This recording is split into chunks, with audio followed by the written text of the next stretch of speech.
Good evening. I'm Christine Hurley, Director of Production and Special Events at the Institute of Politics, and we're pleased to welcome you back from Thanksgiving break for a discussion this evening with Fiona Hill, moderated by Mary Louise Kelly of NPR. Before one of our students formally introduces our guests, I'd like to mention an upcoming event we have tomorrow evening. We have a program with retired General Stanley McChrystal, which will be a live taping of the Axe Files podcast. I will share a link to register for that program in the chat in just a few moments.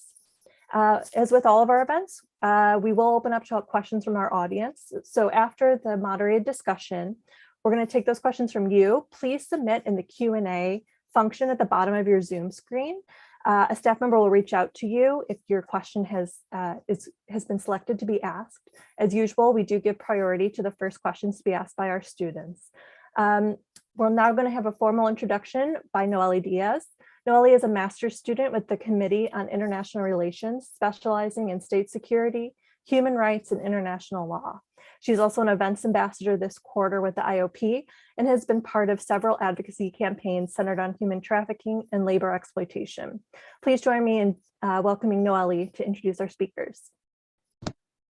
Good evening. I'm excited to welcome former Pritzker Fellow Dr. Fiona Hill and our moderator, NPR's co-host of All Things Considered, Mary Louise Kelly, for today's event. Dr. Hill has worked in the policy sphere under various roles. She previously served as an official in the U.S. National Security Council, where she provided her expertise on Russian and European affairs. She's also a member of the Council on Foreign Relations and works at the Brookings Institution. Mary Louise Kelly has covered national security for NPR News and launched the intelligence beat for the organization in 2004.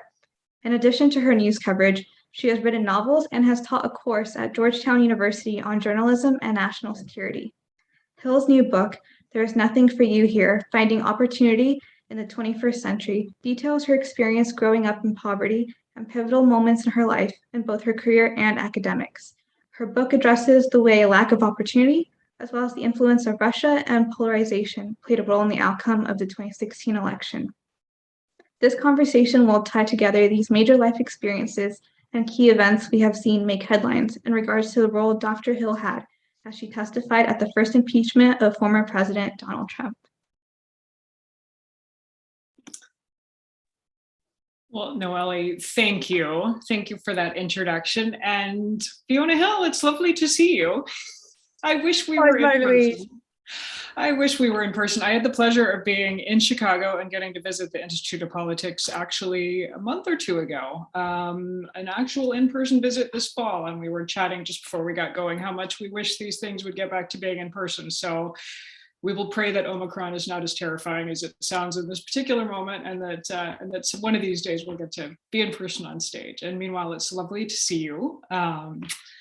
Welcome to everyone who's with us tonight. It feels like just such a pleasure to get to interview Fiona Hill in a more relaxed format for an hour. Usually I am, grilling you right after you've delivered devastating testimony and impeachment hearings, or we're in Geneva or Helsinki for a Putin summit. And we will get to some of that stuff. We'll get to all the big stuff, but this also feels like an excuse to talk about some of the deeper things underway, some of the bigger forces at work for Russia, for the US, for the world writ large. So pleasure to see you. I do want to start with the news, if I may, because there's a couple of things that feel urgent. We're going to talk about Russia, we're going to talk about your book, we're going to get to all of it. But may we start with the not so small number of Russian troops massing at the border, the eastern border with Ukraine. If this sounds familiar, it's because we have been here before. And I don't know what you would call it, parallel, simultaneous development that the president of Ukraine says they've uncovered a coup plot, that he sees Russia's hand at work. He thinks this coup plot was supposed to take place this week. When you look at these things, I wonder, what do you see? How worried are you? Let's start there. Well, I am actually very concerned, Mary Louise, and this is, one of the topics that you and I would normally be talking about as well if we were on a NPR program. But as you said, it's a little bit more relaxed than trying to get it into that 1 minute soundbite. Yeah. And I do want to actually, before I respond, say hello to everyone and thanks for having me tonight. Because just as you were there a few weeks ago, this was my last in-person event before lockdown, was as a Pritzker Fellow at the IOP in March of 2020. And it seems now that was a lifetime ago, but I also remember it very well. And that was just great to be able to do this again. Anyway, next time in person. But in terms of Ukraine and, what we're seeing there, unfortunately, we've seen this many times before. And in fact, if we go back even several decades in the 1990s. I mean, I don't expect everybody here is on the participant list to remember this, but in 1993 and 4, we had a similar crisis. And this kind of, I'm going to use as a sort of a frame here for, why this is so problematic. This was at the period where Ukraine, having just secured its independence from the Soviet Union, and I mean, we're about to commemorate the 30th anniversary of the dissolution of the Soviet Union this December, so in a month. Yeah. Ukraine then still had nuclear weapons. People tend to forget that Ukraine was de facto, by accident, a nuclear state after the collapse of the Soviet Union, because there were so many nuclear weapons that were stationed on the territory of what was, at one point the Republic of Ukraine, but part of the Soviet Union. And in that early period of the 1990s, there was an awful lot of tension between Russia and Ukraine itself. Ukraine really wanted to, head off in a different direction after the dissolution of the USSR, along with many of the other republics, like the Baltic states and others. And Russia put a lot of pressure on it, including in Crimea, which was, of course, later annexed in 2014. There were assassinations in Crimea, for example. There were all kinds of reports of all eventualities, potential troop movements. Russia was raising a lot of questions about Ukraine as a nuclear weapon state, and we, the United States and Europeans, had to intervene and came up with a formula to have Ukraine kind of repatriate the nuclear weapons back to Russia. I mean, you probably remember this, in return for guarantees of Ukraine's sovereignty, the so-called Budapest Memorandum of 1994. Well, that proved to be fairly short-lived because, you kind of fast forward on to 2014, several decades later, and when Russia annexes Crimea, basically saying because circumstances have changed. Ukraine's no longer linked to Russia through the Commonwealth of Independent States. Not only is Ukraine kind of heading off in a different direction, but it's been flirting with NATO, flirting with association agreement with the European Union, perhaps membership with the European Union. And ever since the 1990s, Ukraine has always had that kind of sense from a Russian perspective of being the country that got away, the region that got away that Russia didn't want to see going anywhere. And so basically we've had an awful lot of tension, and we kind of tend to forget about it in these kinds of lulls, going back to the early 1990s, when Russia's made it very clear that Ukraine remains at the very top of the hierarchy of issues, and that Russia wants to make sure that Ukraine goes in no direction other than heading back toward the orbit of Russia itself. And so there's a very strong streak going all the way back to those early days of Ukraine's independence, to Russia wanting to kind of neutralize Ukraine, to put Ukraine in a very different category, along with many of the other former Soviet republics as well, but Ukraine definitely at the top of that.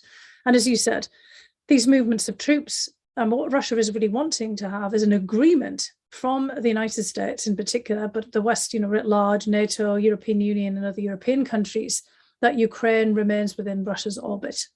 And as Russia keeps saying, circumstances keep changing. Ukraine keeps moving in directions that are basically impermissible from Russia's point of view, and Russia will do whatever it takes to make sure that doesn't happen. Coercive, gunboat, or diplomacy, and if necessary, as it's already shown, a willingness to cross that threshold of military action. Crimea was relatively peaceful, but the rest was not. Setting the backdrop for us here, as you look at this moment with all of that history in your mind, do you see a Russia that's prepared to push and push and push and push, but not quite go into armed conflict? Or do you see this moment as something where, they might actually cross that line? They might well, because they've already done it, so many times. And we saw them go into Georgia in 2008. I mean, annexation of Crimea, the war in Donbass. They went into Syria when we weren't, quite expecting it. And that isn't so important to them as Ukraine is. So I think the whole intent of Moscow, and certainly Putin has said this rather directly in recent speeches to Russian ambassadors, for example, all kinds of interviews he's given, all kinds of proxies for Putin as well. People who are, quite well known in the think tank community from Russia are all saying essentially the same thing, that it's impermissible for Ukraine to be essentially an independent country. And that the very best that Ukraine can expect is some kind of satellite status. And if they don't get that through diplomacy and through the recognition by everyone else, then they will use force if necessary. Well, so that prompts the question, if force were to be used, what would the US do about it? Is the US willing to go to war to defend Ukraine? Well, Russia's estimation is that no, we're not. And I think that's probably a fair estimation, because we weren't in 2008 prepared to go for war for Georgia either. The Russians thought that we might actually for a moment. I mean, I was in the National Intelligence Council at the time, and I remember a very tense moment when the United States was supposed to be returning Georgian troops from the contingent that they'd sent to Iraq. And Afghanistan, we'd agreed with them that if there was an outbreak of hostilities between Georgia and Russia, which was always kind of on the cards, unfortunately, that we would then bring the Georgian troops back for self-defense purposes. But the Russians actually wondered if we might do something more. In that moment, we had to have an awful lot of engagement between the chairman of the Joint Chiefs of Staff, Admiral Mullen at the time, and his counterpart, General Makarov. And look, we're still doing an awful lot of that now. We've still got an awful lot of behind the scenes engagement at the kind of military level trying to head this off. But we shouldn't think again that Russia won't take things seriously. But the Russians are testing us because they're pretty confident, as in 2008, and again after annexation of Crimea in 2014, that the most we're likely to do is to support the Ukrainians militarily. We've already been helping them out, not just us, but other countries as well, with training and some equipment. I mean, some of the Russians are accusing us of arming Ukraine to the teeth. That's not the case.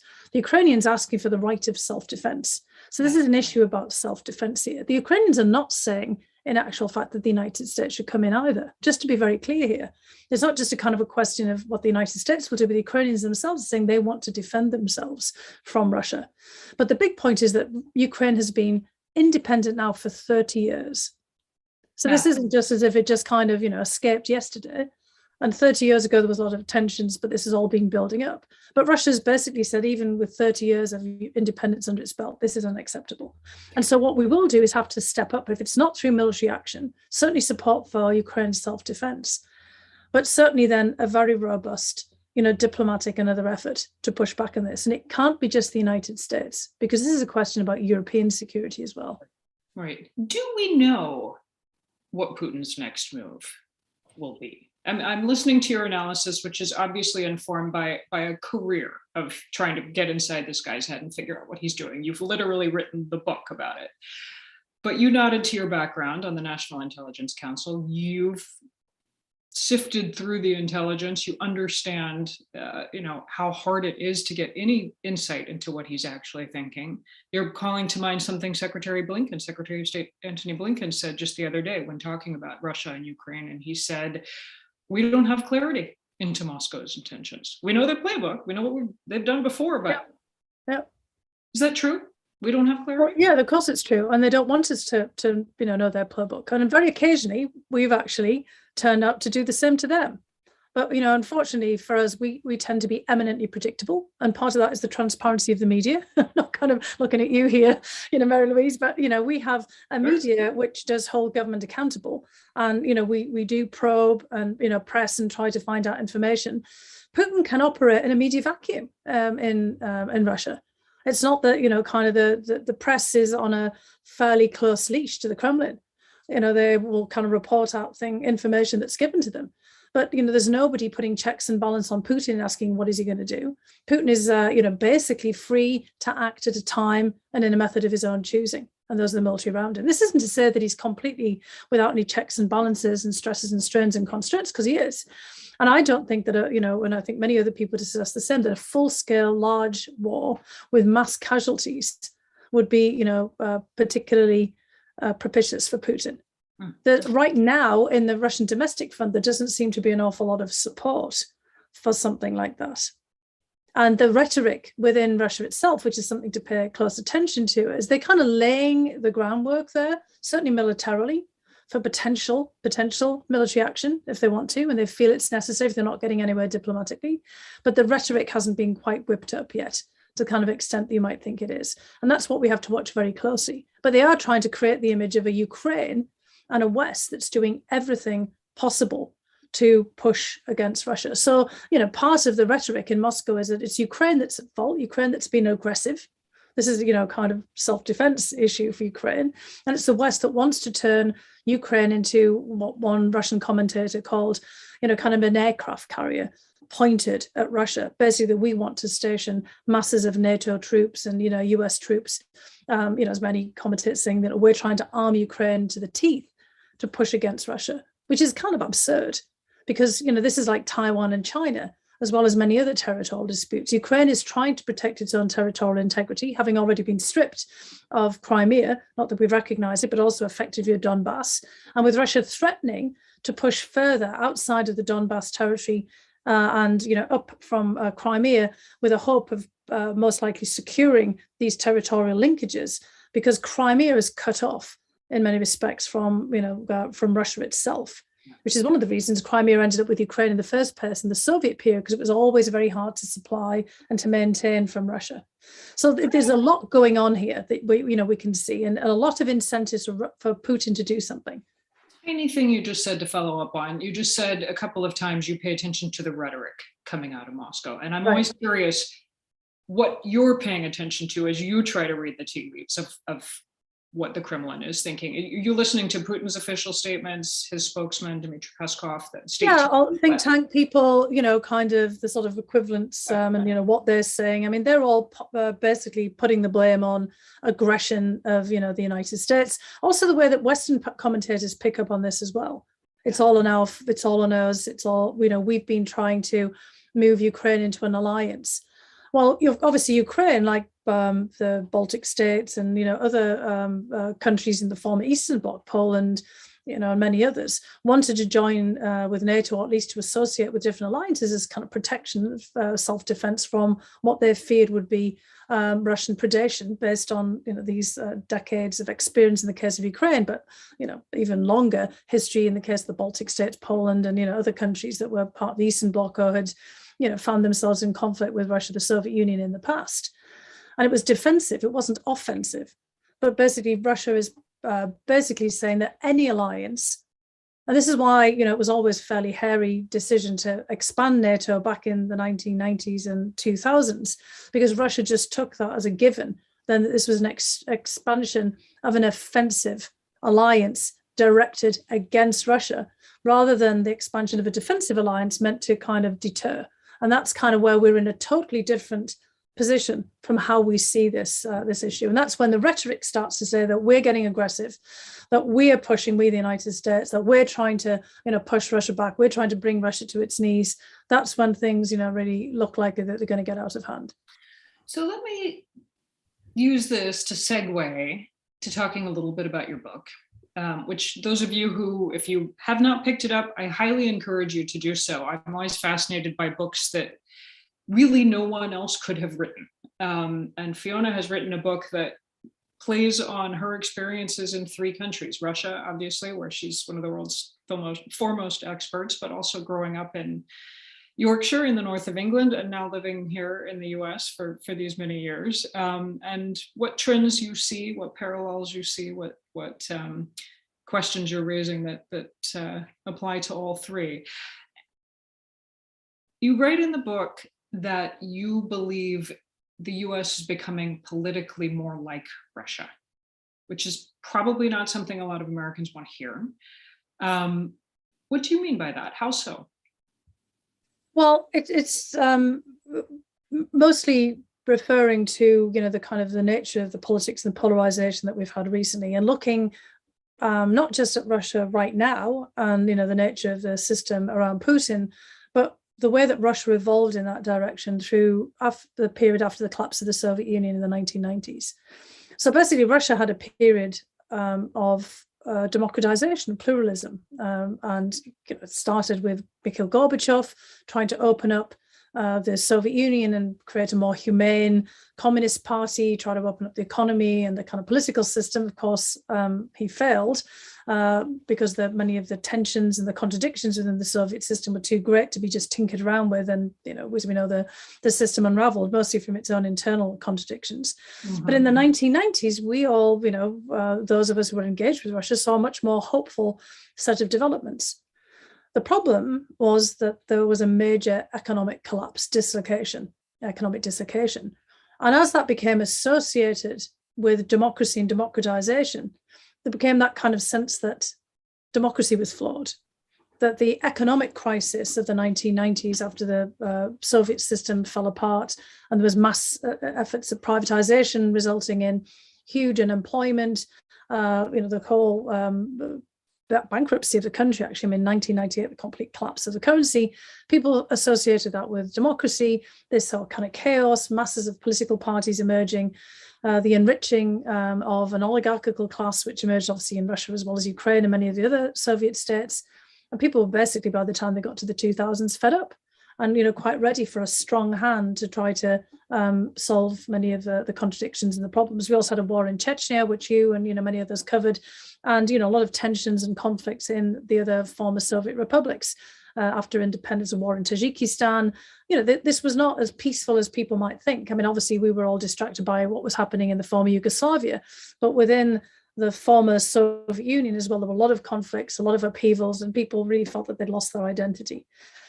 And that's where the parallels come in with the United States, particularly since the Great Recession, 2008, 2009, the financial crisis, and the economic impact that had. And with the greater polarization of our politics, I would say that in many respects, the degeneration of the two main parties, the Democratic and Republican Party, kind of breakdown in discipline, an awful lot of people not feeling that the parties particularly speak to them, the emergence of wildcard candidates in both parties in 2016, and I mean by that Bernie Sanders as much as Donald Trump on the Republican side, people who were not part of the party system, but who kind of used the party apparatus of the Democratic and Republican Party to kind of push forward with agendas. This is in Russia as well. Putin isn't really part of a party, he's much like part of a larger movement. Mm-hmm. And then the way that our presidency in the United States has morphed, particularly under Trump. But over a long period of time, we've had more and more focus on the executive branch, the presidency really taking precedent over Congress and other parts of the United States government. And under Trump, somebody who really wanted to turn the presidency into a super hyper-personalized presidency, not with a presidential executive branch, but the president, almost decoupled from all of for the party itself and all of the checks and balances. Although a couple of huge differences, which of course played out around January 6th and in the run up to that with the big lie and claims of election fraud, which is that we have a functioning media here. Yes, exactly. I already pointed that out before. Don't have to worry about that one. Yeah. And the courts, the third branch of our government held. You can say what you will about getting things done by executive order and running roughshod over Congress, but those two things are not true in Russia, that you have an independent. No, but the court system is getting weakened here in the United States as well. And, what we've seen is also the kind of questioning about electoral results. And, the fact that there can be, basically court appeals on any electoral result now in ways that was not the case before. I mean, now we've set the precedent of challenging the elections. The United States used to be the gold standard for free and fair elections. It was the country that everyone looked to in terms of how to conduct an election. And to be honest, I mean, in 2016 and 2020, our elections were conducted in a really admirable fashion. It's just that now, there is this perception that is being created and, is being built upon that our electoral system is filled with fraud. And in fact, in recent polling, for example, people are more worried about eliminating fraud than they are about expanding voting rights or maintaining voting rights. And of course, the amount of fraud in the US system is minuscule. infinitesimally minuscule, as opposed to in places like Russia and elsewhere, where you had ballot stuffing and, very much the efforts of the incumbent to fix all of the elections and in other parts as well. But it's really through, as I put in the book, I put in much more detail, which I would encourage, people to read, is about, how certain trends are moving us in a direction. And of course, the structural differences are very important to bear in mind. There are trends in terms of deindustrialization, the dislocation that we saw with the changes in the economy in the 2000s that have really kind of built up the same kinds of populist political grievances in the United States as well as in Russia, and made it much more fertile ground for creating a very populist, almost autocratic presidency, which has happened in Russia. But it is, unfortunately, we've seen many more of those trends here in the United States. So I call, in a way, Russia the ghost of Christmas future, but deliberately, because in the Christmas Carol, we're getting to that festive season right now, the ghost of Christmas future doesn't come to pass in the end, because Ebenezer Scrooge sees the spectre of what might happen.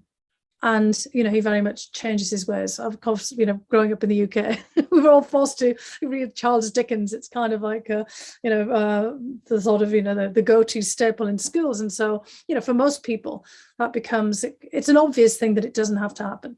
And so what it is really is more of a warning of trends.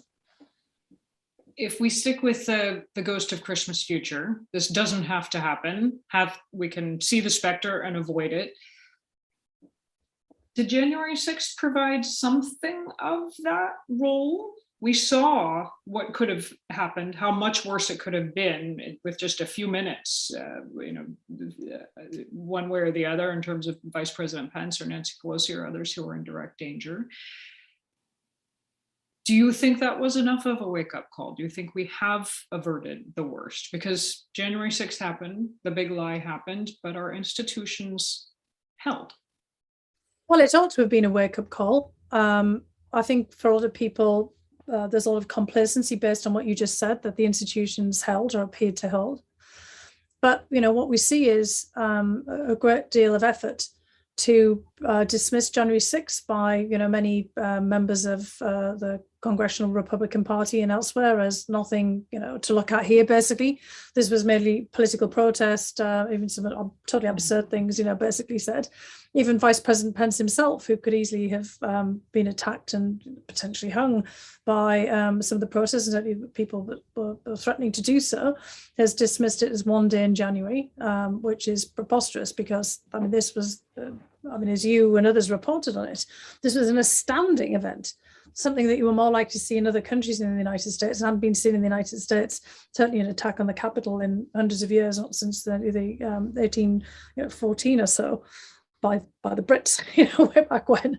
So this is something like the storming of the Bastille, the storming of the Winter Palace, in revolutionary moments. It was an insurrection. And a lot of people, as I said, and as you point out, have been quite complacent about it. Others have been dismissive because they actually don't want to engage in a full and thorough inquiry of what happened.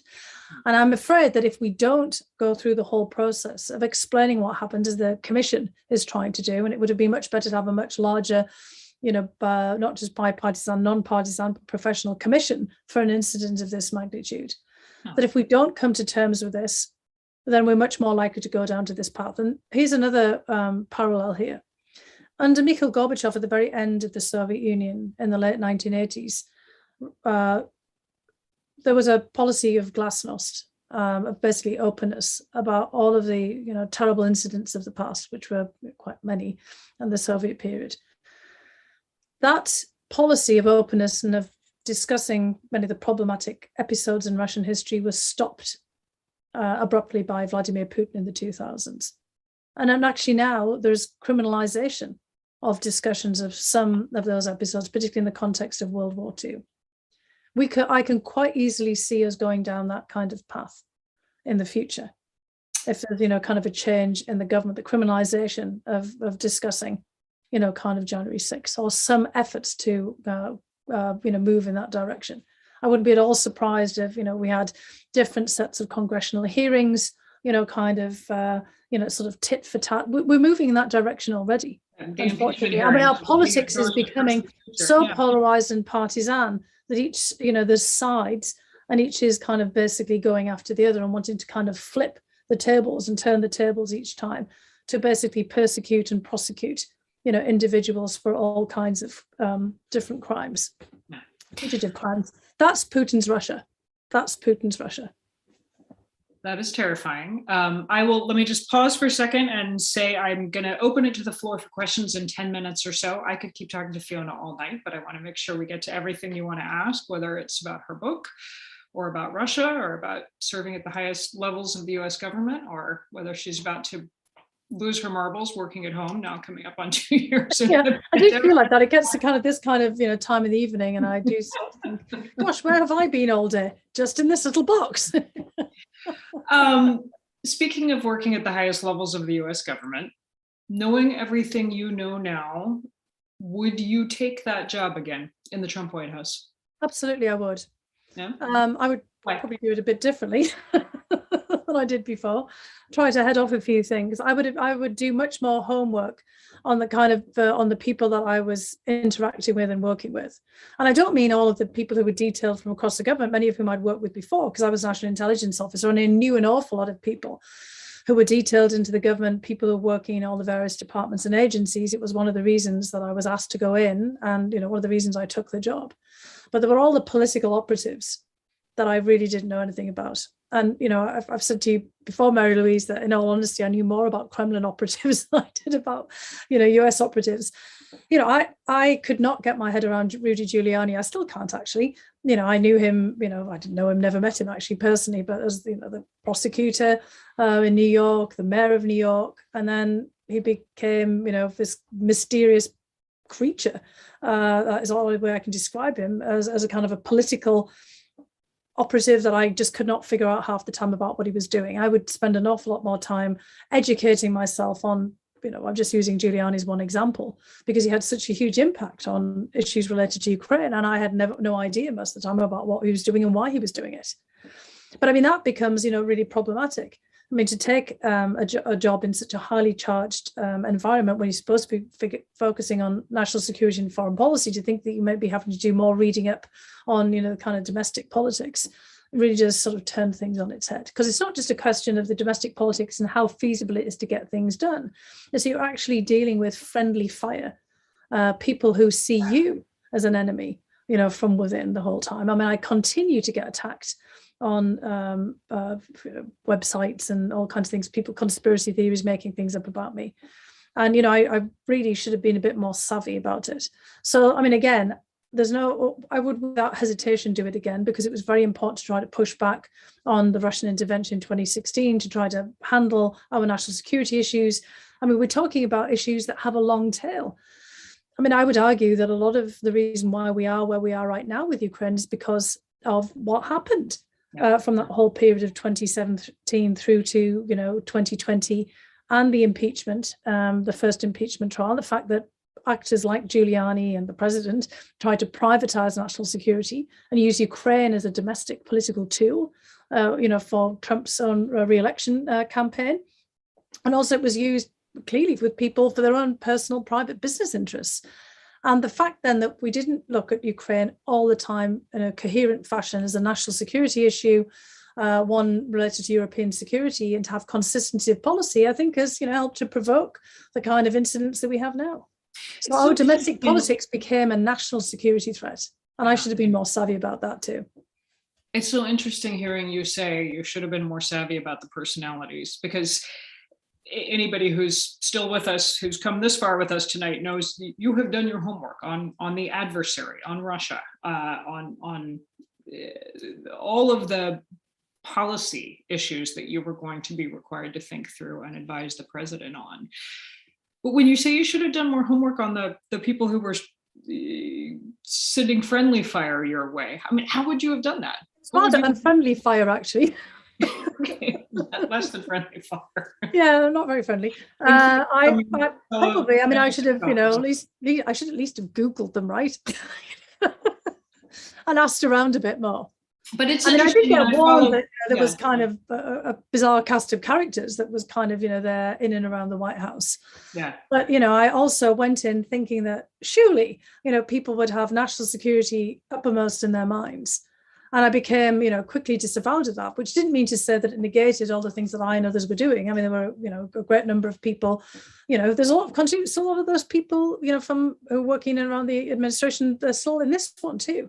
Continuity of, personnel in the Pentagon, the intelligence community, the State Department, et cetera, still trying to kind of push forward on, what often tends to be a very strong through line of US policy, trying to defend the nation, against adversaries. So it's always worth doing that in terms of the public service. But again, it was so political and so focused on, domestic, cocktail of politics. And it was one that mix I was not familiar with.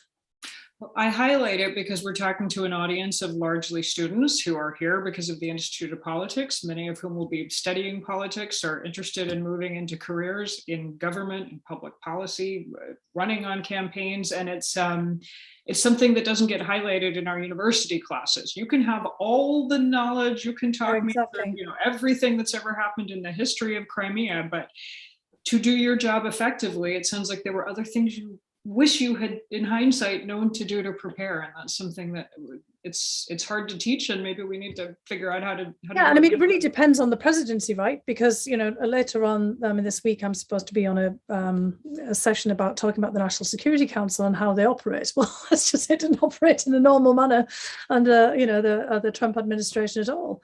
So you can talk about things in a theoretical way, as you said, but then when you get there into practice, you kind of it's sort of.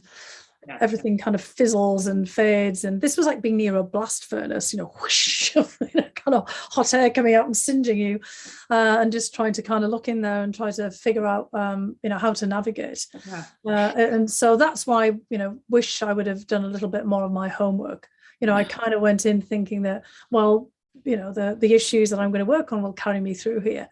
And although I said I'd been pretty, warned in quite stark terms, I think even the people who warned me had no clue about the kind of the interactions and some of the people who were going to be involved there. The words uncharted waters got used a lot during the Trump administration, but I think that there was a reason for that. I saw in one of the book interviews you've given, you spoke to foreign policy, and you said you joined the Trump White House because you saw what Russia had done to try to hack the 2016 election, and you wanted to do something about it. And that by the time you left the Trump White House, you were convinced that, in fact, we were the problem, we being the United States. Walk me through that evolution. Well, look, the Russians usually take out, and many others, this is not just the Russians, and we have to be also careful about blaming the Russians for everything, which is, tends to be a bit of a kind of problem around here, especially after 2016. But usually, adversaries like to do things on the cheap. They don't invent problems, they just take advantage of them. And particularly for someone like Putin, the book that I wrote with my colleague Clifford Gaddy, back in 2013, 2015, two versions of it, was operative in the Kremlin, for Putin. So, the operatives, they usually kind of figure out what they can take advantage of. And in the case of us in 2016, there's the acute polarization, the divisions on so many issues, both substantive issues and ways to tackle socioeconomic problems, but issues of identity and culture and all of the kind of different wars that are kind of going on in society over everything from abortion to guns to gender. This became fodder for the Russian security services, because they were able to tap into the same polling that you and I and everybody else tap into. I mean, they didn't have to pay for it. They could just look at Pew polls and polls by NPR and polls by the Brookings Institution, polls by the Institute of Politics in Chicago. They could figure out what the hot button issues. And what they did was create personas, people pretending to be Americans on social media platforms, and basically just, sow more dissent and discord. And sometimes it wasn't even disinformation. It was just amplifying things that Americans were saying about each other and spreading things around. Disinformation and propaganda, of course, sort of stock in trade of the Russians. But again, they use kernels of truth. And disinformation also is often packaged in real information. And so, we saw, I mean, you were contending with NPR with, Russia Today and Sputnik and, Russian propaganda outlets. And then if you were looking for some information on Google as a student, you kind of Google something, sometimes an RT, Russia Today article would come up first. It might give you the same kind of information you might see on NPR, but packed into that would be nuggets of fictional, information and falsehoods, because it would be kind of like packaged in what otherwise looks like a, totally normal, agenda items as well. And so, I mean, the problem was trying to unpack all of this, because it was the hacking and release of emails, which was so obvious, but the most insidious, the most difficult to deal with was really this social media. And that's where we were the problem, because people clicking on things and sending them to people without reading it, people being lazy, looking for information, ending up on RT rather than NPR. This is the kind of thing that is the problem. But the real issue where we are the issue is, or the problem, is our own divisions and polarization, and our inability to see fellow Americans as fellow Americans, but seeing them as the other side. We have questions starting to come in from the audience. So let me flip to the first one, which follows right out of this. This is from Chailav Gidwani, and I apologize if I'm not pronouncing that name correctly. Asking what fundamental conditions would have to change in post-Putin Russia, if that ever exists, to make healthy cooperation with the US more plausible? I think it's really a mindset as much as anything else, because Putin and the people around him, and I think we'll have to also sort of check to see, in polling and other information about, how much some of this might still be rooted in, kind of younger populations. But their mindset is one of loss because of the collapse of the Soviet Union, 30 years ago. And Putin is now 69 years old. So he was still a relatively young person, probably from my bunch, but a pretty young person. But, 39, back in the day in 1991. And he's written about the fact that when the Soviet Union collapsed, the second such state collapse in the 20th century, the first being the Russian Revolution and the loss of the Russian Empire, he felt that everything was lost, his future, his perspective, the place in the world. And so where a country like Ukraine might have gained its independence, or the Baltic states regained their independence, for Russia, it's a sort of sense of, darkness, kind of a feeling of, everybody out to get you. The country has been brought to its knees, and then the United States and everybody else piled on and expecting kind of Russia just to be an ordinary country instead of the great superpower that it was before. And I think that mindset has become so entrenched, Putin and people a bit younger than him, and then all the cohort of people around him. It's only really when they leave the stage that we might then find a different approach. And one of the issues that go, or the items that might underscore this, is when we had Dmitry Medvedev briefly. People have probably forgotten this now. Sometimes people say, where is Dmitry Medvedev? He's actually still there in the Russian government, just very much faded to grey in the background. But he was briefly, not so briefly, I guess, but for 4 years, he was the president of Russia. Putin had to step aside after 2 terms and took over the former role of Medvedev as prime minister. And we had a whole different atmosphere then, because Medvedev was a different person.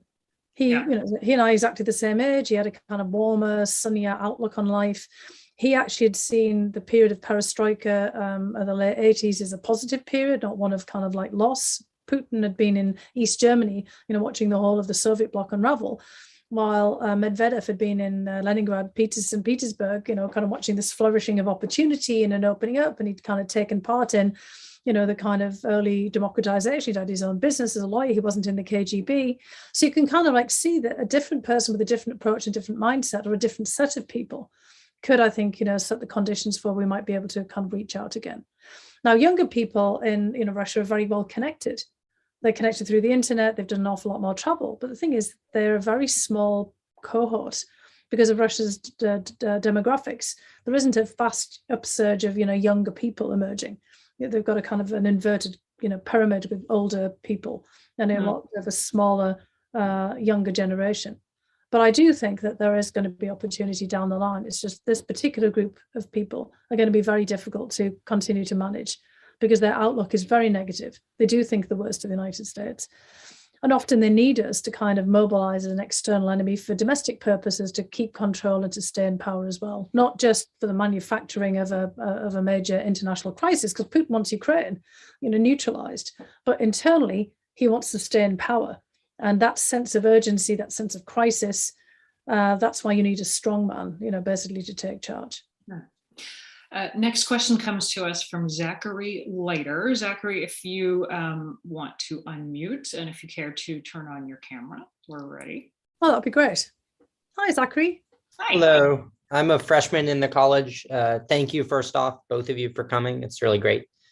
My question is, do you see similarities between Russian aggression in Europe and in Syria and Chinese aggression in the South China Sea, in the Pacific, in Taiwan? And do you think the United States can approach relationships with Russia and with China similarly, or do you think there are key differences between the situations we should keep in mind? That's a great question. Thanks very much for that. To start at the end, there are some key differences, but, unfortunately, Russia and China, from our perspective, this is unfortunately, have really pulled together over the last several years, especially since the economic crisis of 2008, 2009, with the rise of China as the major economic power as well as security power. Russia, like everybody else, sees China as the future. And Russia is very keen on maintaining a very close relationship with China, particularly given sanctions and all of the Western reactions to Russia's efforts in Europe to impose its will on Ukraine, and particularly after the annexation of Crimea in 2014. There are some major differences, though. And actually, there are tensions even behind the scenes between China and Russia. And I think Russia would be actually very well placed to remember that it sits on a lot of formerly Chinese territory, because Russia was one of the old European colonial powers. Although it didn't have colonies in the same way that United Kingdom, Great Britain did, in terms of moving overseas, but it was because it's a land empire, which is really expanded out. But it did take in large territories, a lot of that were loosely populated or populated by indigenous peoples like Buryats and others, very obviously regions that weren't able to fight off the Russians. But it also then moved into territory of China in the 1860s, taking a vast swathe of what was seen as Chinese territory east of the Lake Baikal and north of the Amur River. And China hasn't really forgotten that. So, the kind of difference is China sort of sees itself as a power that was predated upon by Europeans, including Russia, in the 19th century, and sees part of its rise in the 21st century as a way of turning that back. Whereas Russia is, kind of actually still one of the old colonial European powers. And although Russia has its own narrative that fits into this same idea of always being pushed by the West or, pushed towards the East or, predated on by others, it's really, kind of quite a different situation from China. The other issue, though, that you raised at the very beginning is one that we really do have to bear in mind, because there are a lot of correlates between, what we're seeing now in Ukraine and in Taiwan. But there's also one very key difference. Taiwan has not ever been fully recognized as independent. Of course, you saw that President Biden got himself into trouble. I'm sure Mary Louise might have reported on this, just as George W. Bush did before, by kind of going a little bit too far from the US policy stance that, about recognition of Taiwan as a sort of a separate entity and what the United States would do about defense of Taiwan.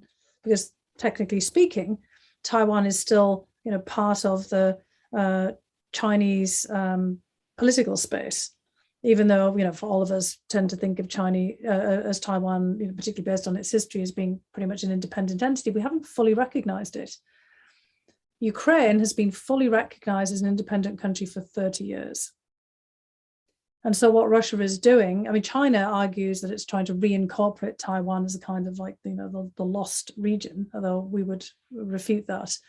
But Russia is literally predating on what is now an independent country and fully recognized as such.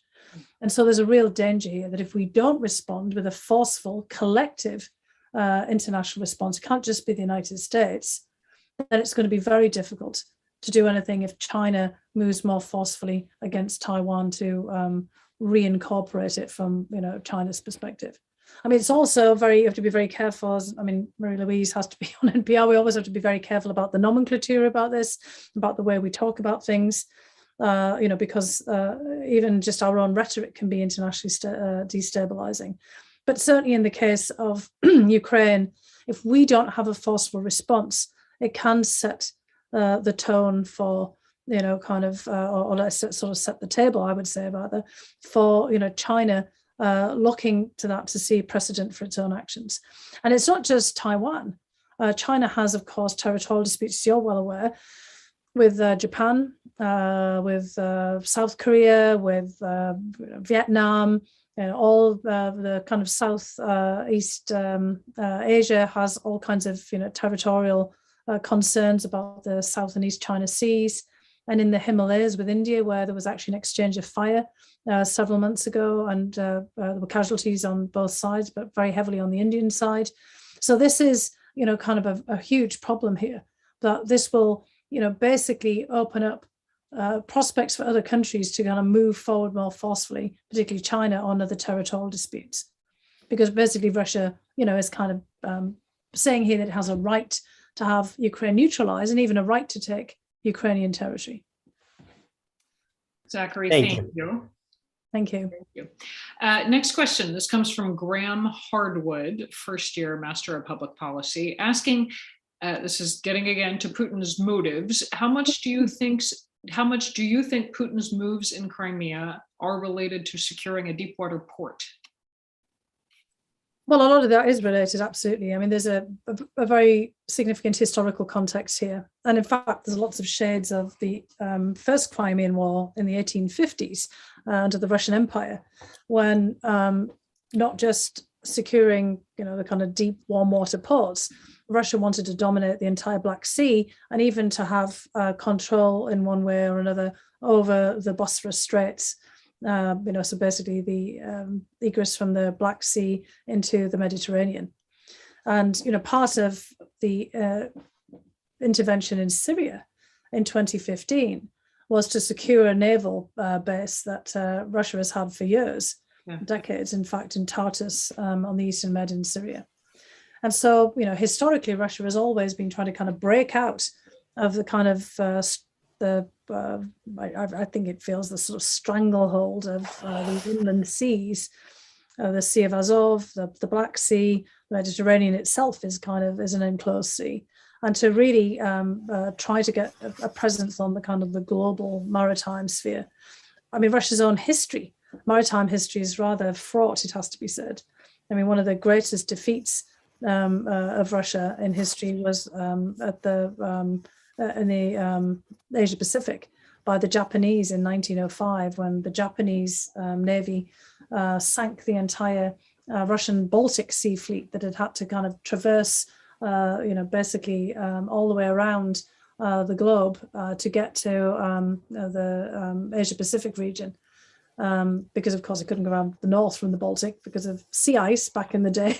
That this is kind of why Russia was so focused on dominating the Arctic, particularly as the Arctic sea melts, because that gives Russia kind of opportunities in the maritime sphere that it's not had previously because of sea ice. So Russia is very sensitive also about its kind of maritime posture. The whole period of Catherine the Great, Peter the Great, all of kind of like the great leaders, kind of going back into, the sort of 17th and 18th century was about securing Russia's positions in the Black Sea. And, I think this is one of the things to watch out for in the future with Ukraine, because, we keep forgetting to factor Turkey in here. And although we kind of focus on what the United States should be doing, the Turks have been arming the Ukrainians with drones. The Turks have also been tangling with Russia, even though they've got a kind of sort of frenemy kind of state at the moment, in Syria, in Libya, in all kinds of other places. And Turkey is the other big Black Sea power. And although they're a member of NATO, Turkey's never been particularly keen on NATO being in the Black Sea, because Turkey sees that historically as its region as well. And of course, we've seen Turkey tangling with Greece and Cyprus and other countries in the Eastern Mediterranean. But now Turkey is focusing also on the Black Sea and this potential battle for Ukraine. And that could be a wild card in this scenario, It could be that Turkey is, trying to negotiate its own relationship with Russia in the Black Sea. But certainly Russia's dominance of Crimea and the projection of naval power beyond that, is very much part of this whole historical desire to have some maritime dominance, especially in warm water and deep water ports. Yeah. I've had the opportunity to report from the Arctic and from Murmansk, and it's if you had any question in your mind about Russia's naval ambitions and ambitions to dominate that part of the world, I have never seen so many cranes in one place in my life. Exactly. Judith, is that you? I hope so, because I'm told you have the next question. Welcome. Hi, Judith. Very much. Hi, Dr. Hill. It's so great to talk to you. I'm just curious to know if you think that Europe will support Ukraine like the US does monetarily. Yeah, that's a big question. I mean, I think, part of the problems that we've been seeing here is that I think Europe itself is uncertain about really how to approach Ukraine. So back in 2013, 2014, prior to the annexation of Crimea, Ukraine was in deep negotiations. I mean, so much has happened since then that it's hard, to kind of remember all this, but deep negotiations to forge an association agreement with the European Union.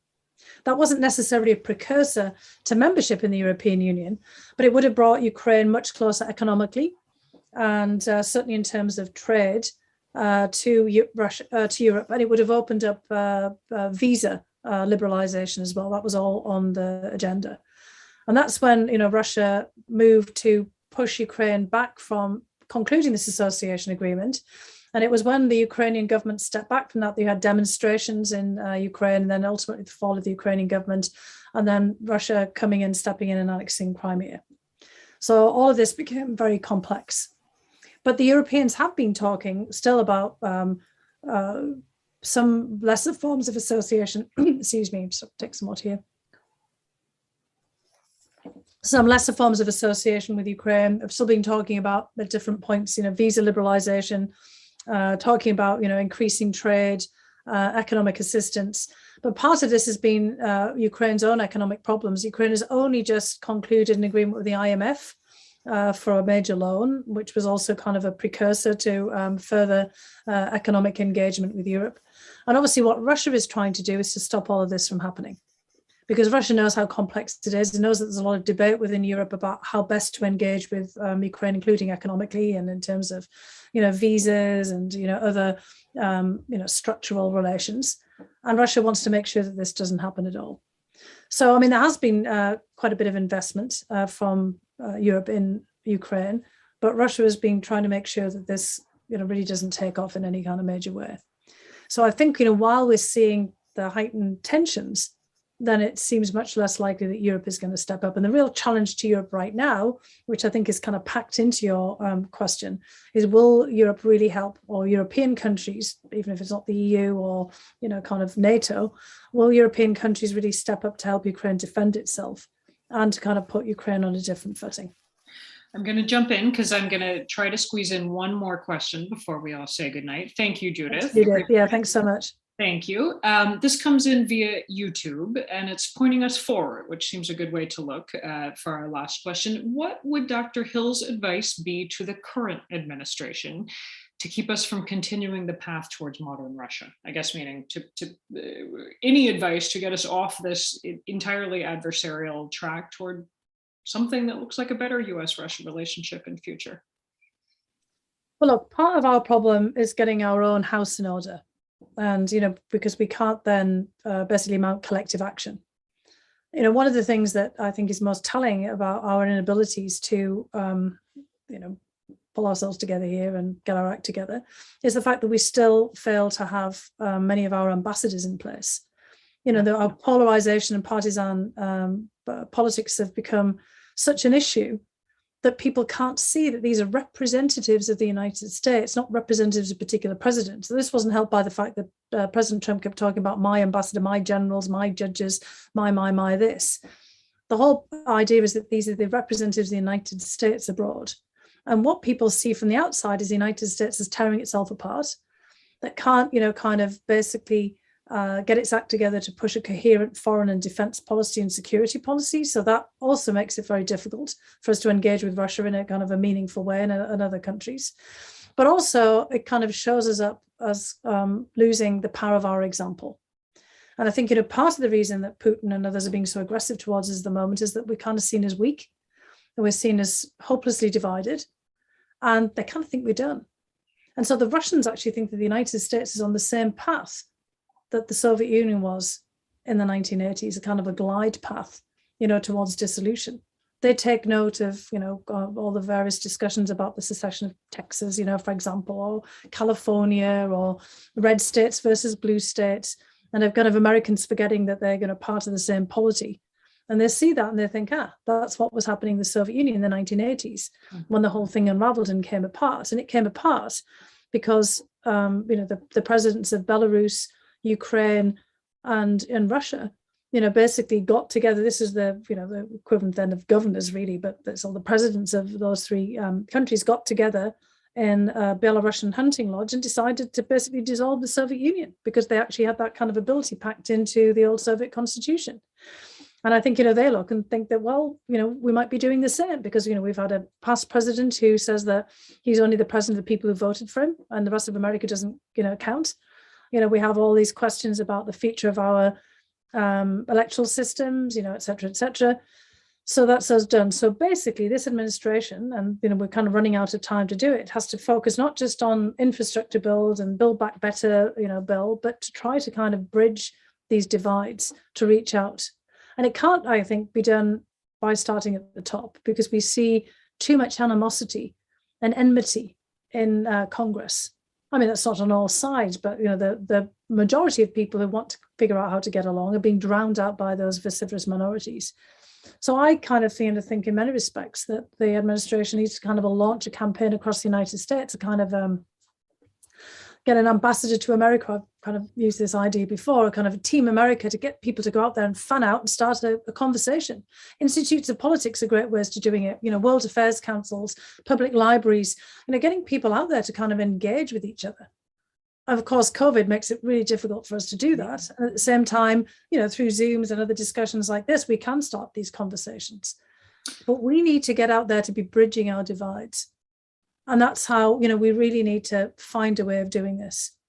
And I do fear, like the rest of us, I guess, that we're running out of time to do that. I mean, it's one of the reasons I'm trying to speak out. One of the reasons I try to write the book, try to use the book as a platform. And I would just encourage all of the people who are in the Institute of Politics and all the kind of students and others who are listening here is go out and talk to people.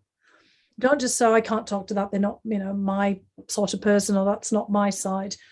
A lot of the identity politics are very narrow. They seem huge, but they're not. We're actually much closer together on issues. All the polling shows that.